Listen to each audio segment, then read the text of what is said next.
Hi there. So our upcoming Gutenberg Pro plugin is going to add extra options into the Gutenberg core block. So that's what we're completely focused on.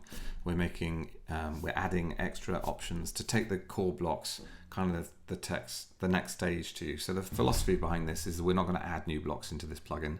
They will always be just adding kind of rocket boosters under the Gutenberg core block. So you don't have to add new blocks to your site. And you can also transform existing blocks on your site. So if you have an existing site using the Gutenberg core blocks, you can add one of these plugins and kind of soup it up. That's the idea behind it. So here's a look at the columns block. We've taken the columns block and we've added the options we think the majority of users are going to need to turn it into like a proper layout tool, really. That's what we're aiming at here. So watch the video, let me know what you think. So here's a look at the extra options we're building into Gutenberg Pro for the columns block. So let me just talk you through some of the extra options. Here's just an example of a page I built using it. So there's a few key things that you can now do with the columns block that you can't do in the core block. You can add a height to it. You can control each column, so you can add a background image or color to each column. You can also control the grid, the gutter within the columns as well. And a few other cool things as well, which I'm going to show you now. So let me just talk you through these. I'll show you how I built this page. Just to reiterate, this is using the core Gutenberg columns block, and we've added some extra pro features into that to make it easier for you to customize. And so I'm just going to add a columns block to start with. And I'll choose that layout there.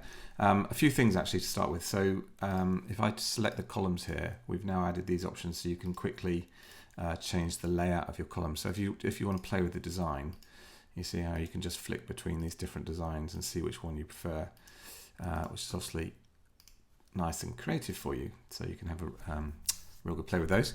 But let me just add a few things here. So the first thing I want to show you is that you can now add backgrounds behind each column. So if I click on the column block, just make sure you select the column. You'll see some options over here where I can set a background image. So let me just choose a background image, and that will select a background image just for this column. But if I set the actual column block itself, you'll see that now we can actually, which is cool, we can set the minimum height. So now we're controlling the height of that column. So what I could do, and how I did these over on the right, is I can add some text over here. So add a paragraph block.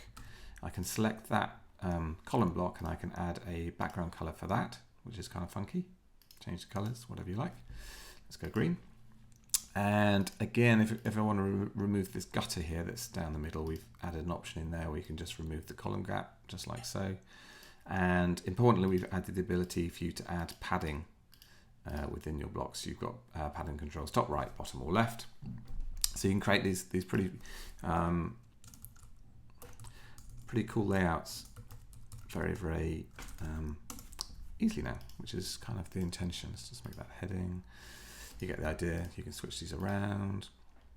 The other thing we've added here, and let me just publish this, is, in fact, let me make this full width first as well. We've added the ability to remove the bottom margin, because there'll be this this gap by default, which you might want, and you might want to keep that. But if you don't want to keep that, then we've added an option with the block here, a nice simple option where you can just remove the bottom margin here as well. We've also added this option here, full screen, so you can actually set this column to be the full browser height, which is kind of funky as well. And obviously, because we're just using blocks here, if you wanted to add some text over that one, you could do that. Oh, the other thing we've added here, actually, which I forgot to show you, is the ability to add an overlay color with per column, and then change the opacity. So a kind of cool Gutenberg-y stuff that we all love now. So you can do these really funky opacities. And you see that? So the idea is that it becomes a proper layout tool, really, and you can have real kind of the controls you need over creating to position things within your pages nice and easily. So there we go. Let me know what you think.